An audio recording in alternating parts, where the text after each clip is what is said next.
Ruben আমোরিমের বিদায়ের পর থেকেই স্থায়ী কোচ খোঁজায় ব্যস্ত ম্যানচেস্টার ইউনাইটেড। সেই তালিকায় আছেন ৩ হেভিওয়েট কোচ।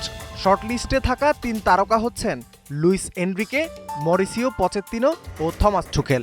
এনরিকের পিএসজিতে থাকার বড় প্রস্তাব থাকলেও তিনি তা নাকচ করেছেন। চলতি বছরের ৩০ জুন ইতি টানবেন প্যারিস অধ্যায়ের। নতুন চ্যালেঞ্জ নেয়ার ইচ্ছা থেকেই অন্য ঠিকানায় যাবেন এনরিকে।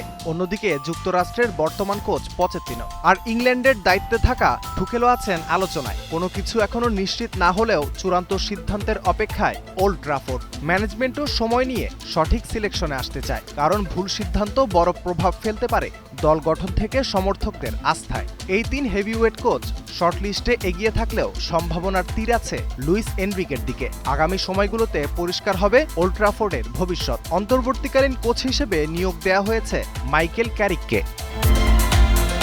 রাফিউল ইসলাম রাতুল, ৭১।